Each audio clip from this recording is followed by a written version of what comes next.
Es para mí un placer el presentar una vez más en esta casa y contar una vez más con la presencia y la ayuda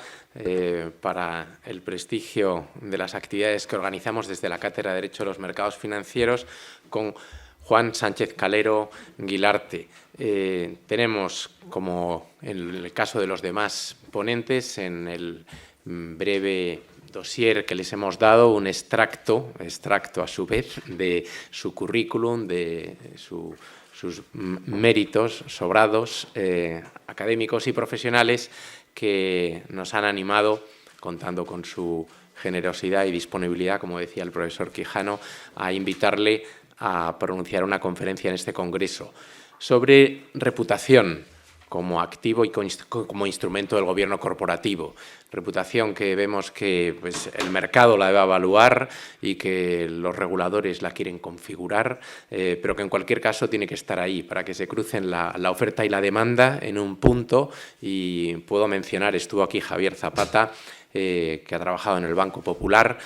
todavía conocido, y había una frase de Luis Valls Taberner que decía: mi principal preocupación es dar servicio y no puedo evitar que me paguen por ello. Era uno de los primeros bancos que ponía comisiones y se convirtió, sin embargo, en el banco de las pymes. Y entonces iban a pagar esas comisiones porque daba un servicio y había una reputación. Bien, yo sin más, por lo tanto, habiendo hecho referencia a ese currículum y sobre todo agradeciendo a Juan su presencia aquí, le cedo la palabra. Muchas gracias, Juan. Muchas gracias, querido Alfonso, y estoy muy agradecido por la invitación a participar en este nuevo Congreso Internacional de Gobierno Corporativo, que es una iniciativa exitosa de la Cátedra de Derecho de los Mercados Financieros de esta universidad y que además me permite compartir con ustedes algunas reflexiones y hacerlo además encontrándome con tantos queridos compañeros. Déjenme que comience señalando algunas consideraciones iniciales con respecto a lo que es el tema de mi conferencia y cómo se inserta en lo que es la agenda de este congreso. Yo creo que el gobierno corporativo, ya no sé si es correcto decir que vive en una situación de actualidad permanente o realmente la actualidad es consecuencia de que lo que vive el gobierno corporativo es una situación constante de crisis. Constantemente se está viendo sometido a una transformación y eso tiene aspectos positivos, pero también, como se señalaba hace unos momentos por la profesora Alonso, también nos sitúa ante ciertos escenarios que, en mi opinión,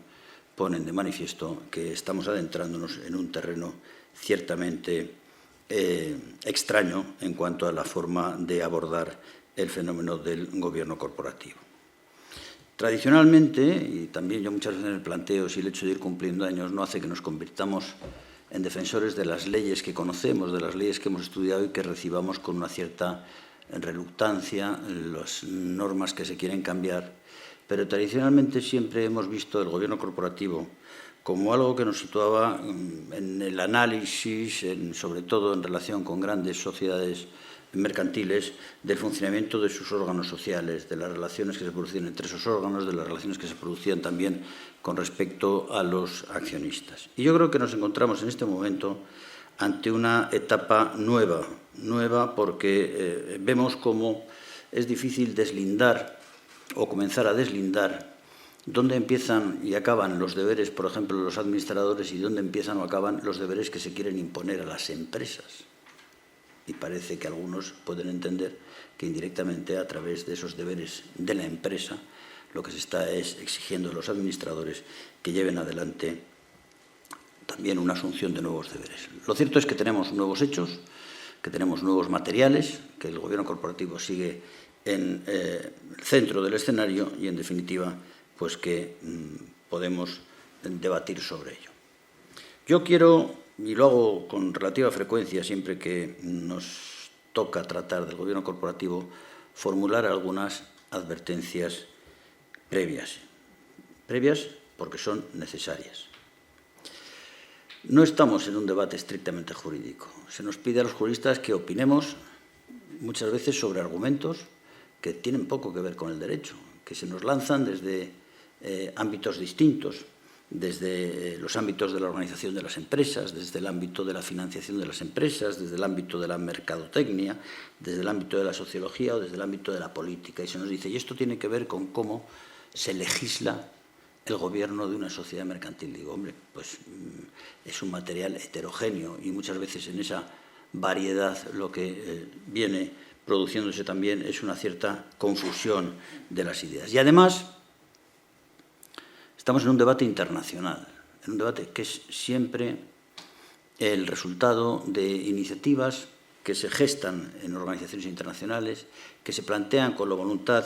de que sean aplicadas de manera supranacional.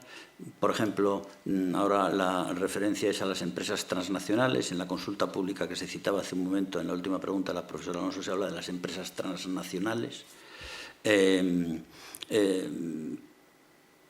normalmente se concebía hasta ahora que eran grandes empresas cotizadas, pero que se quiere que sea una solución o soluciones valiosas para todo tipo de ordenamientos diversos, ordenamientos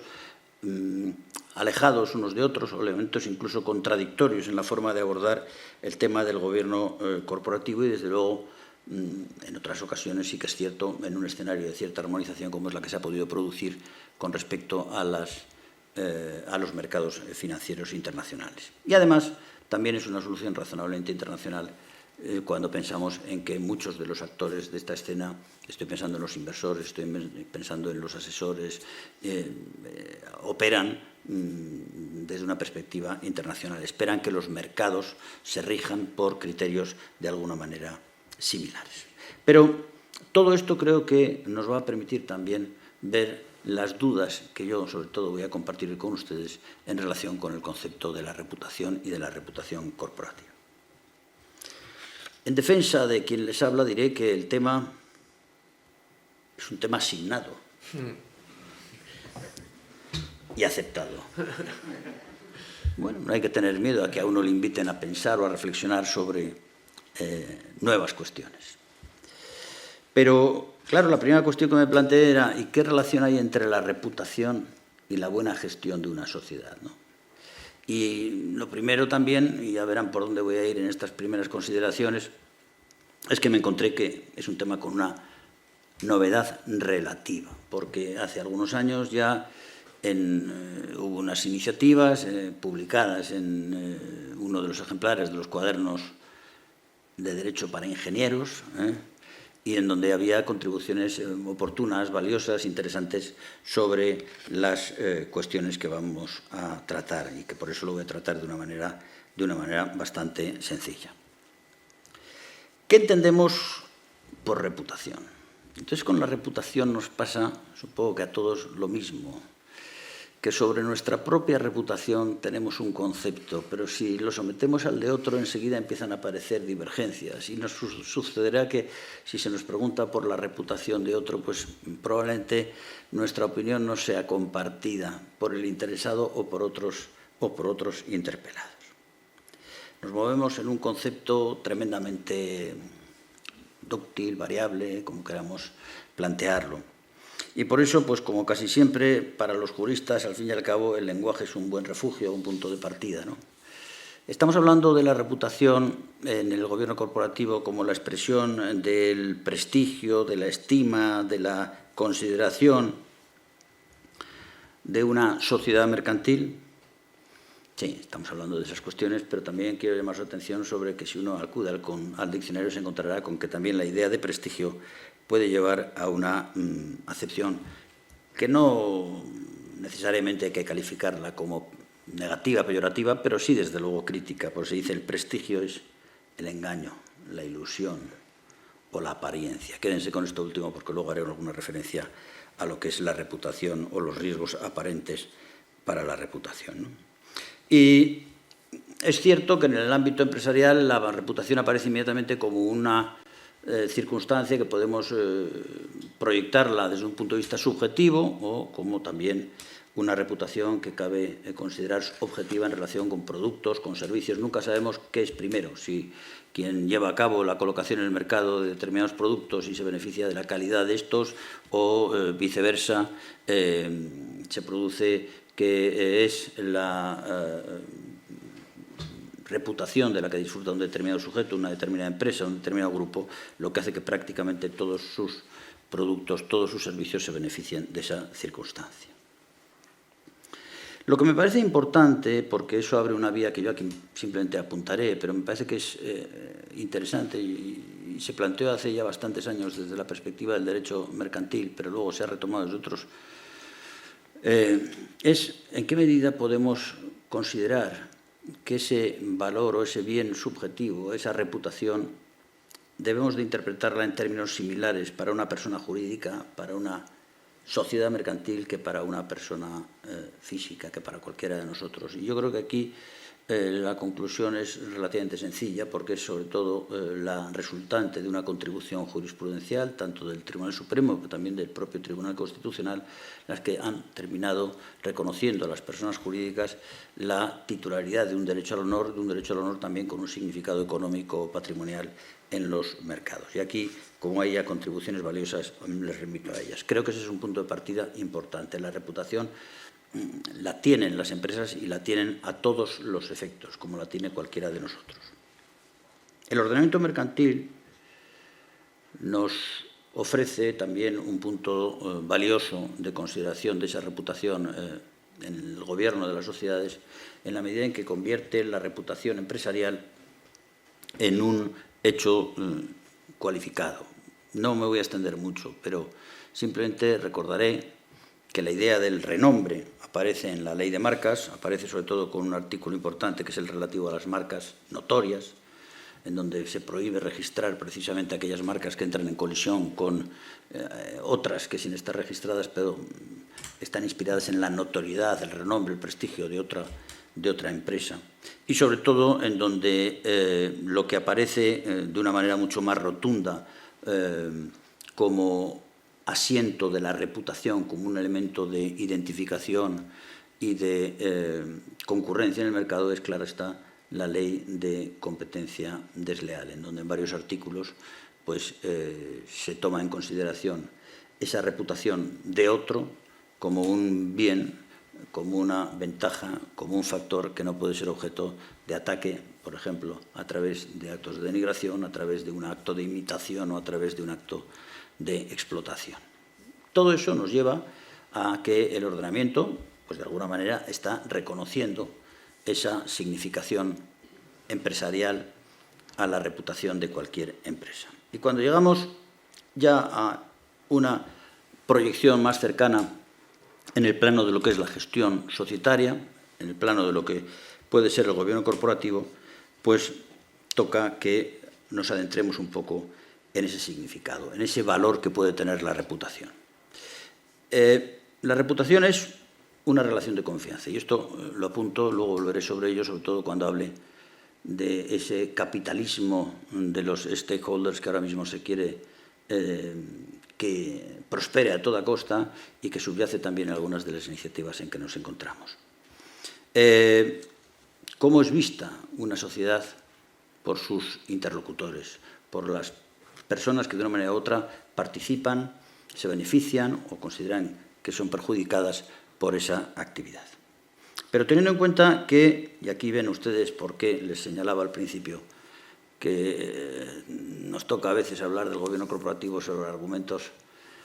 que aprendemos, que tomamos, que utilizamos procedentes de otros ámbitos extrajurídicos. No cabe ninguna duda que la retribución hace tiempo que nos lleva a conceptos muy relevantes en el mundo de la empresa, el de los llamados activos intangibles, el fondo de comercio y todas esas cosas que todos ubicamos o conectamos con el hecho de que más allá de lo que una empresa tiene, de lo que una empresa posee, de lo que una empresa aparece como propietaria, hay una serie de elementos difícilmente identificables, dejamos a un lado los signos distintivos, etcétera, pero que tienen un enorme valor. Y estudiando un poco la bibliografía muy poco, porque comprenderán que hay limitaciones cuando uno se acerca a ciertos temas, está limitado por su ignorancia, que es enciclopédica, ¿no? Entonces, me encuentro una expresión que es la de que la reputación es un activo escalable. Escalable significa que es un activo que no puede, o que en ciertas circunstancias no cesa de crecer, no cesa de aumentar, no cesa de progresar. Y que se dice muchas veces que es un activo sin rival, que es un activo ventajoso. Esto último lo entendemos claramente. ¿Por qué? Porque lo intangible, ese activo reputacional, es capaz de convertirse en efectos concretos, precisos, tremendamente eficaces en favor de la sociedad, que es su titular. La reputación es una fuente de atracción de talento. La capacidad de que vengan los mejores a esa empresa precisamente por su reputación. Un fomento de fidelidad de los clientes. Un factor de acceso a nuevos mercados. Mercados en donde suele haber o puede haber barreras de entrada, pero que es precisamente la reputación de una empresa la que contribuye a que no rijan para ello. Y es, por supuesto, un elemento financieramente muy positivo, tanto en términos de coste de capital como en la construcción frente a inversores, frente a financiadores, de un elemento de vigencia en el largo plazo, que además puede llegar a ser objeto de un reconocimiento formal, como sucede con tantos ratings en donde precisamente la reputación acaba teniendo esa traducción tremendamente relevante para tantos inversores. A partir de ahí no es de extrañar, por lo tanto, que desembarcara la reputación en el gobierno corporativo. Porque, vistos todos sus efectos, y para no extenderme mucho, cuanto mayor es la reputación, más trascendencia tiene en lo que es el desarrollo de la actividad de una empresa, más recursos invierte esta para mantenerla, para defenderla, para ampliarla, y así nos encontramos con que la reputación entra de lleno en lo que es una correcta gestión. No me voy a extender aquí, pero antes escuchaba a la profesora Alonso referirse a algunos aspectos. Quizás sea en el ámbito de los mercados financieros, en donde la reputación como un riesgo, y por lo tanto la necesidad de adoptar medidas adecuadas, tanto de supervisión como de gestión, más claramente se han visto es en todo lo que son los mercados bancarios. Es decir, yo creo que desde hace mucho tiempo las distintas regulaciones del Banco de España, del Banco Central Europeo, del Banco Internacional de Pagos ya son quizás las disposiciones más precisas a la hora de llamar la atención sobre la enorme importancia que tiene en ese ámbito concreto la reputación y la defensa de la misma. En ese tránsito al gobierno corporativo en general, yo creo que es donde la reputación empieza a padecer también algo que escuchaba antes, que cualquiera que estudie la propuesta directiva sobre diligencia debida o la iniciativa del Ministerio de Derechos Sociales con un objetivo similar, esta consulta pública que se ha hecho pública, que se ha puesto de manifiesto hace unos días, llaman la atención. Y yo creo que aquí sí, permítanme que en un congreso jurídico como es este, me detenga un momento. Yo creo que las legislaciones europeas, es decir, la que se produce a nivel de la Unión Europea y la que se pretende que adopten, están deslizándose en un terreno tremendamente incierto. Y el gobierno corporativo, que básicamente, no solo, pero básicamente está anclado en la relación con el derecho de las sociedades de capital, con el derecho de las grandes sociedades, cada vez más lo están convirtiendo en un derecho de la empresa, en un derecho de ordenación económica. Y en esa evolución es donde hay un grave riesgo de incertidumbre y de indeterminación sobre el que no me voy a extender. Creo que ahí está produciéndose un proceso que se remonta quizás hace 4 años o así, que ha tenido reflejo muy diverso, que supongo que habrán estado en las ponencias a lo largo de este Congreso aflorando constantemente, y como es, pues por ejemplo, esa situación llamativa que se produce en el año 2019, donde las grandes empresas americanas giran en redondo su tradicional posición de la creación de valor en interés del accionista, y a través de una declaración que hacen, el Business Roundtable dice: no, nuestra principal preocupación es atender a los intereses de nuestros stakeholders, y en último lugar pasan a citar a los accionistas. Y de ahí pasamos a Davos, y de ahí pasamos a tantas declaraciones públicas, pero de ahí pasamos a otras cuestiones, como por ejemplo, y perdónenme la autocita, pero yo creo que también es coincidente en algunos que han estudiado el asunto, la llamativa modificación del artículo 225.1 de la Ley de Sociedades de Capital, de lo que es el deber de diligencia, y que de repente se nos dice que es el deber en donde en definitiva se tiene que actuar tomando en especial consideración el interés de la empresa. No me extiendo mucho, pero el interés de la empresa es lo mismo que el interés de la sociedad. Esa es la cuestión fundamental y principal. El problema es cuando la propia ley en el mismo artículo utiliza los dos intereses. ¿Es lo mismo o no es lo mismo? Bueno, pues estamos en un debate que es inacabado, pero lo que debiéramos de esperar es que el legislador no coja y con una iniciativa singular añada más dudas al respecto. En definitiva, yo creo que estamos ahora en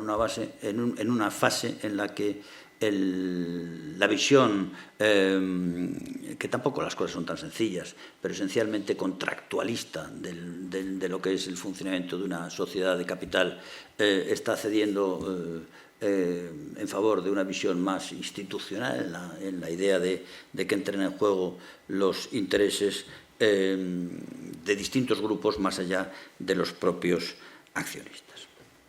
Porque la reputación, les decía yo al principio, es algo que depende muchas veces de cómo se contempla, o cómo es contemplada, cómo es vista, cómo es valorada una sociedad por sus interlocutores. Sus interlocutores son sus stakeholders, son esos grupos de interés, pues eso es lo que importa cada vez más. Eso es lo que están orientando también muchas de las disposiciones que se han discutido, de las propuestas que se han discutido, porque nos encontramos con que, junto a esa reputación financiera, que no olvidemos que es la determinante para la financiación de las grandes corporaciones, aparece una reputación comercial, que no cabe ninguna duda que es fundamental. Tenemos ejemplos múltiples de ver en qué medida hay sectores y empresas que tienen que recuperar esa reputación, que puede verse lesionada porque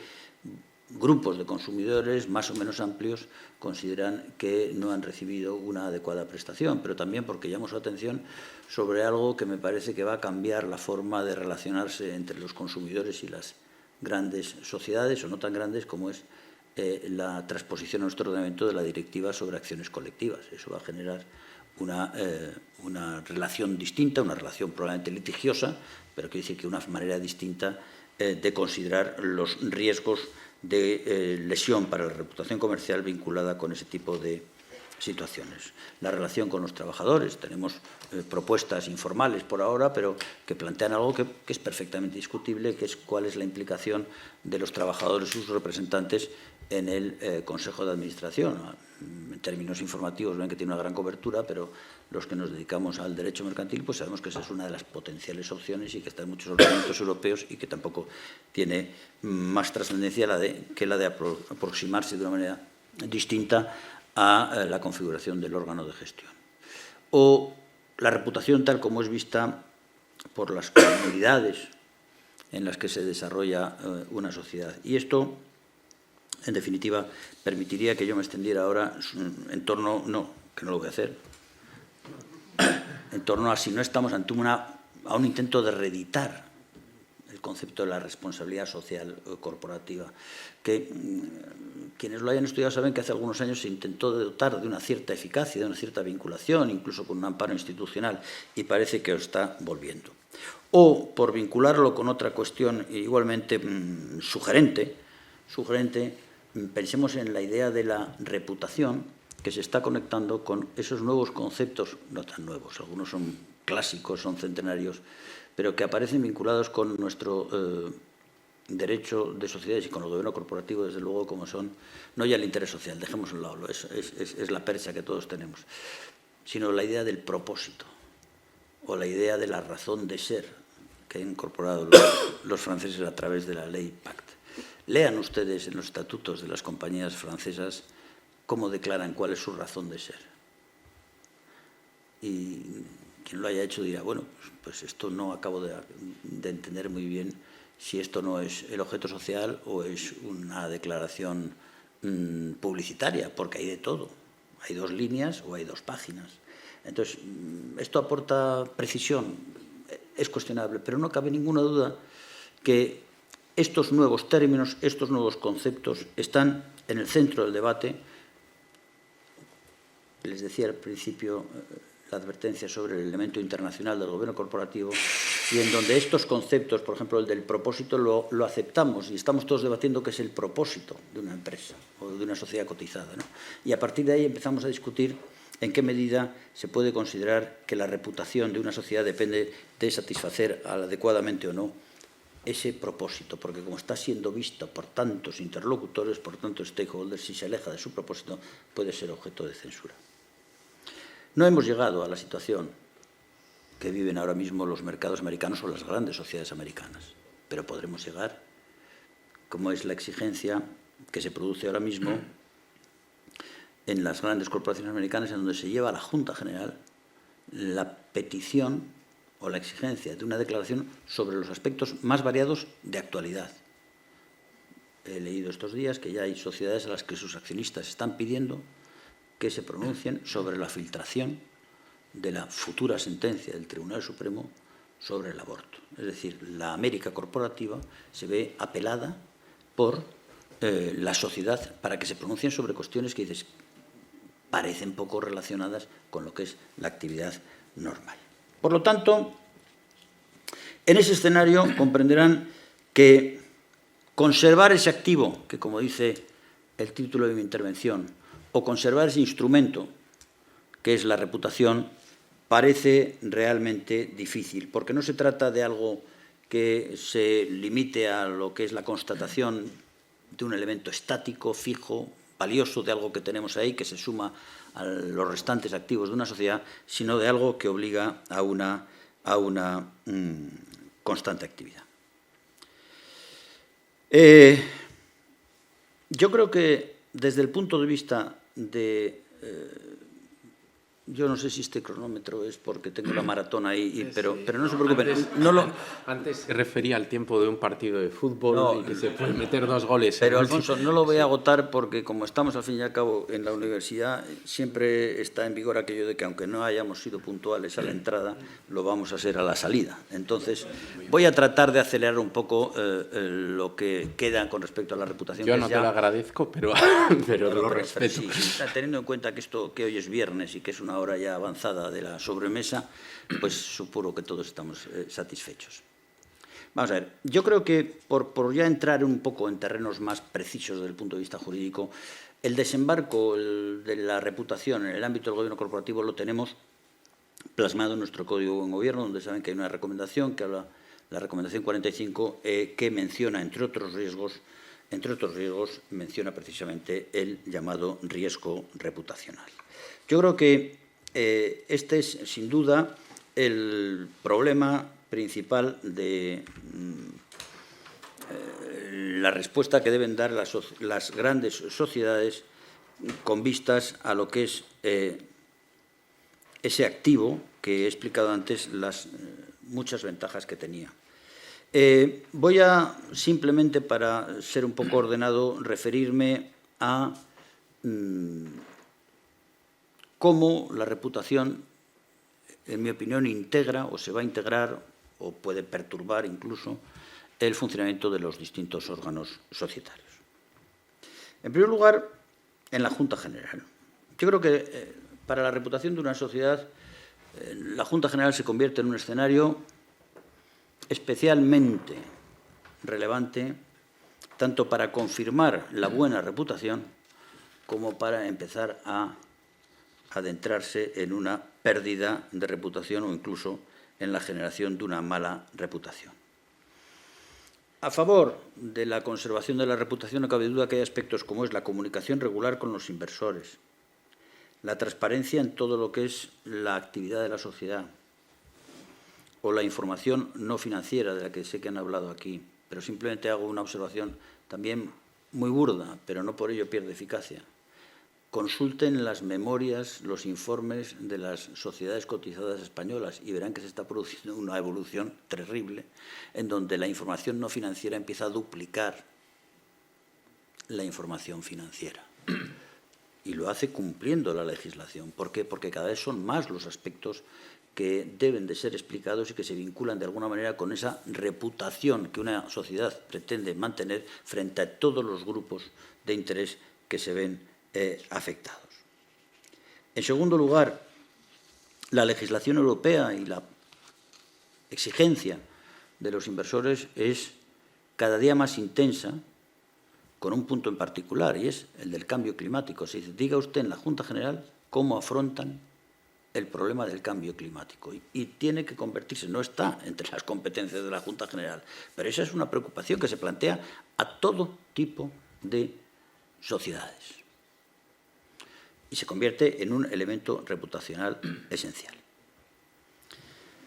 He citado antes el caso americano, pero no olvidemos que nuestra legislación permite que en la Junta General cada vez más haya un protagonismo de los accionistas, de los que eran accionistas antiguamente, de los que han pasado a ser unos días antes precisamente para buscar ese protagonismo. Y la experiencia de las Juntas Generales de sociedades cotizadas es cada vez más la de que se discute menos qué ha pasado en el ejercicio y se discute más qué sucede con la situación internacional, qué sucede con los derechos humanos, qué sucede con implicaciones de tipo laboral, en temas de diversidad, es decir, una serie de cuestiones que plantean sujetos interesados en ese debate y que interpelan directamente sobre qué hace la sociedad al respecto y que consideran que una mala respuesta es una lesión reputacional, de tal manera que lo que les decía del caso americano no está tan lejos. Hay ya estudios doctrinales en donde empiezan a hablar algunos autores de si el capitalismo no está derivando en un activismo y que la Junta General se convierte en un escenario particularmente expresivo de esta situación. Sin duda, es al Consejo de Administración al que mayor responsabilidad hay que atribuir con respecto a lo que es la defensa de la reputación, porque es quien tiene que asumir dentro de lo que son sus funciones la respuesta ante esos riesgos, tiene que adoptar medidas de organización, no me voy a extender mucho en ellos, procedimientos de reacción, porque en la reputación muchas veces, y esto insisten mucho los estudiosos del funcionamiento empresarial, se dice que la reputación que se ve amenazada por un riesgo se ve todavía más amenazada por una mala respuesta a ese riesgo. Es decir, que muchas veces las empresas son valoradas no porque se encuentren ante un riesgo reputacional o ante un posible daño reputacional, sino cómo responden al mismo. Y muchas veces de esa mala respuesta resulta que el daño es mayor. Pero yo creo que esos procedimientos de organización que afectan, por ejemplo, a temas como es el hecho de ubicar en la estructura directiva de una empresa una persona, un departamento específicamente dedicado al seguimiento de posibles riesgos reputacionales y a la respuesta inmediata de posibles amenazas para esa reputación o a agilizar el procedimiento de cumplimiento. Hay una insistencia, a mí me parece siempre llamativo, que se dice que un primer factor de reputación de una sociedad cotizada es el cumplimiento normativo. A mí me parece que cumplir las leyes pues, debiera ser lo normal, pero es así. El cumplimiento normativo en un escenario de motorización, de hiperregulación, pues evidentemente se convierte también en un elemento de distinción positiva, ¿no? Pero dicho esto, el Consejo de Administración yo creo que tiene en algunos aspectos típicos del gobierno corporativo una labor esencial de cara a la reputación de la propia sociedad. El primero, el de su, digámoslo así, reputación orgánica. Un buen Consejo de Administración consigue que de alguna manera su reputación de funcionamiento, su reputación de composición también se proyecte sobre la reputación de la sociedad y viceversa. Una reputación corporativa consolidada es la que hace que al Consejo de Administración de esa sociedad pretendan llegar personas cualificadas. Pero no cabe ninguna duda que aspectos como el de la diversidad en la categoría de los consejeros, presencia mayor o menor de independientes, diversidad de género, es verdad que ahora ya es un objetivo que está incluso tasado, la presencia de consejeras en los consejos se convierten en elementos reputacionales. La selección de los consejeros